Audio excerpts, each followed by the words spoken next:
This episode of the Brilliance Plus Passion podcast is brought to you by the Podcast Reach System. Are you ready to exponentially reach more profitable customers? Launching and hosting your own show is your proven best solution for networking, client attraction, and establishing your celebrity expert brand. Visit www.podcastreachsystem.com and claim your rightful place as the leading star of your industry so you make a difference for your community, market, and audience.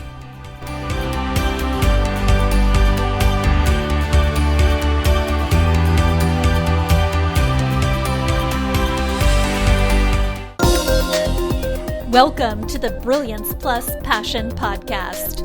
Join us as we celebrate entrepreneurs, business creators, and brilliant minds who reveal what they are doing to make the world a better place by being part of it.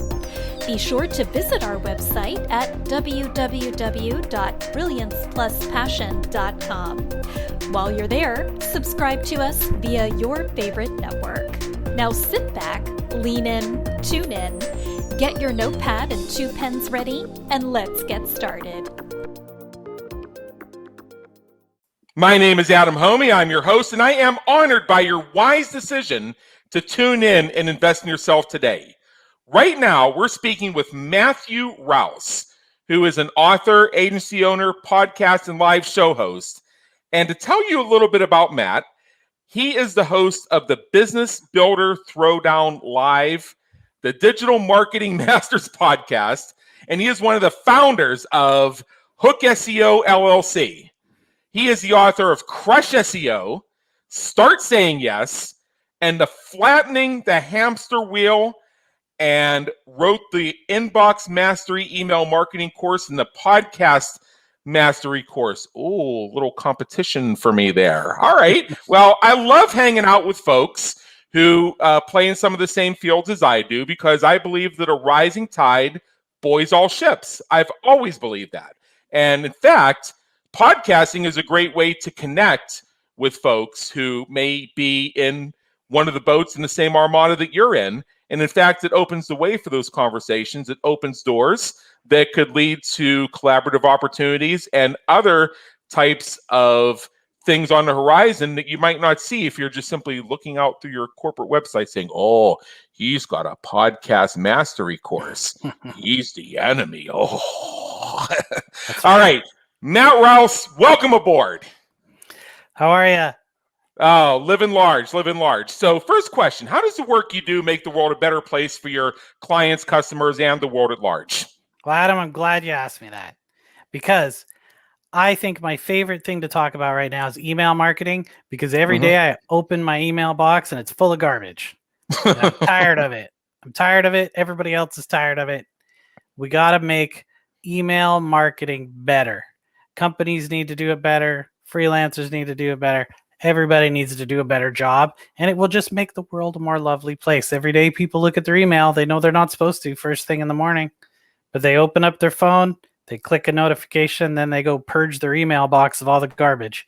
And wouldn't it be nice if you could just open it up and have good stuff? Come on. Yeah, and you know that's a challenge. Working with entrepreneurs and all my businesses, I see that there are two really big challenges when it comes to email marketing today. Challenge number one is getting people to engage with it, and challenge number two is getting people to stay with it. It's my belief. I have said myself, I am the voice of the quiet subscriber who's consuming, who will eventually raise their hand. As far as the person that says, you send too many emails.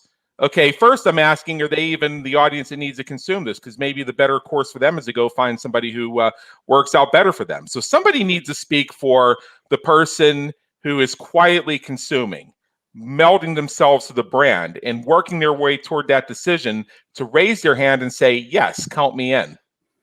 Because we don't hear somebody speak up for that person all that often. And what I'm hearing in you so far is you may be somebody who speaks up for their interests. Absolutely. And you know what? Here's a really simple thing. I've been doing email marketing for our company, just for our company ourselves, for 7 years. Okay. And I've had people who've been on our list for 6 or 7 years become customers. They haven't been customers 5 years or 6 years before that. Yeah. It took that long for them to get to the point that they're like, you know what? Now I need this thing that you have. And Yeah. I know. I mean, It's like great. I said, I've been Great. doing email marketing since the late 90s, right? Wow. I mean, I've been doing this for over 20 years. I've run lists for large marketing organizations. I've sent out emails on a regular basis to lists of over 1 million people. I know how the systems work. I know how everything should be structured. I know how to get it done. And, whether you have 2 people on your list or 100,000 people on your list, those 2 people don't know they're the only 2 people on your list. You should be treating them just as well as you would if you had a list of 100,000, right? Yeah. So you've kind of answered the "what do you do" question right here, which is great. And I think it's something that we need to see more of because, email marketing is a challenge. And there are a lot of pieces to it. You can buy and adapt templates that may work. You can just simply blast the hell out of your list. That could work or could not. And it's always a tightrope. And where do you put your focus? Are you going to worry about who's subscribing? Or are you going to worry about who's unsubscribing? I view myself as the voice of the subscriber. That's just me, because somebody has to speak up for them. Now, in your experience, Matthew, what are the 3 most common questions people ask when they're finding out about what you do, like the FAQs? Sure. Number 1 is, how do I either start or grow my list? Number 2 is, how often should I send emails? And number 3 is, how long should my email be? Yeah, those are the questions that I get as well. So I understand. Now, thanks for sharing that. There candidly not a lot of mystery there, at least for me. Now, tell me 3 questions you wish the prospective clients and customers would ask you when considering working with you. How does an email go from my email marketing software to someone's inbox? That is one question no one has ever asked me, and that I think everybody should know. Right? Number 2, how do spam filters work? Now, I get to ask that sometimes, but it's super important because if you can't get past the spam filter, you can't get into the inbox. Right? And number 3 is, how should I adapt my email marketing for the audience that I have? Now, and that may be an odd question, but you have to remember that your business changes and grows and you may pivot over time, but people still send the same emails to the same list. And what you need to do is there needs to be a little shift in strategy as you go along. Yeah, and there are many ways we could have this conversation. This could be the topic of several conversations on my other podcast, the Business Creators Radio Show, where we do hour-long private mastermind sessions. I may need to have you over there. So Sure. Let's keep that in mind possibly. These are things that people just don't consider, which is simply blasting your entire list all the time is not necessarily effective. And what's also not effective is being gun shy about sending. If you don't send, or you allow the sensitivities of 1 or 2 vocal people who say, you sent too many emails. Here's how I put it. Since I'm the voice of the subscriber, if you have somebody who's hanging on your every word, reads all your emails, they're not ready to take action yet, but man, when Matthew Rouse's email comes in every morning, that is the first thing they read. Eventually, they're going to reach out to the guy, but right now they're just consuming. If you dial back your voice because of the couple, and yes, I do call them whiners, who say, hey, you send too many emails. Hey, so-and-so only sends 1 email a month. Okay. How is that not a disservice to the person who's quietly hanging on your every word, consuming everything, working their way toward their decision to raise their hand and say, yes, I'm interested? Absolutely. Well, you know what? I have someone who I know because I'm on a committee with them for a chamber of commerce, and they say, you know what? I get your email every week, but I almost never read it because they're so long. And you know what? They still get them every week. They're still having my name come up every single week. That's the thing. Week. They don't unsubscribe, and once in a while they read one, right? Which is good. That's what you want, right? I don't have to have everybody read every word I ever print, right? I mean, God, it would take them all day. I'm not, like the whole point is to keep it top of mind so that when someone needs something, that you've built some trust and some likability and stuff with that person, and they understand that you're an expert and they trust you, and they can say, hey, you know what, now I need that thing that you do.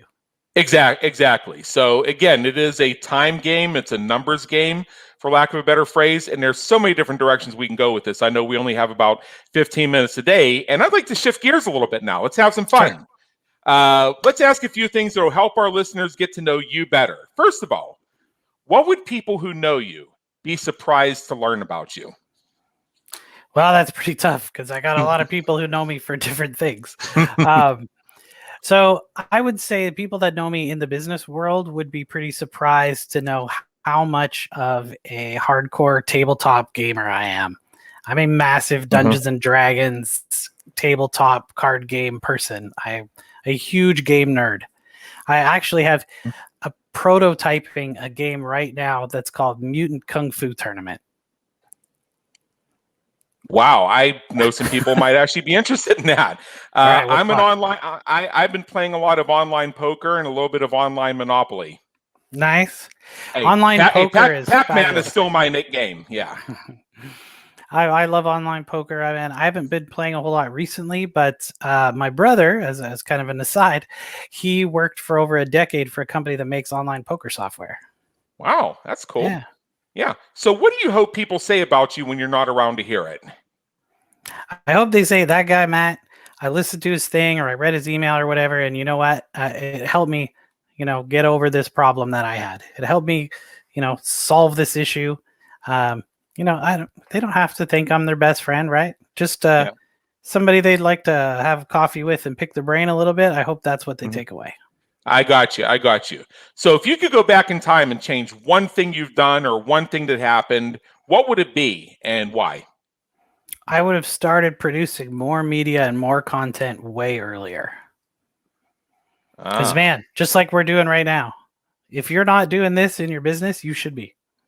I've had a podcast for almost 8 years, the Business Creators Radio Show. These are hour-long private mastermind sessions that are transformed into podcasts.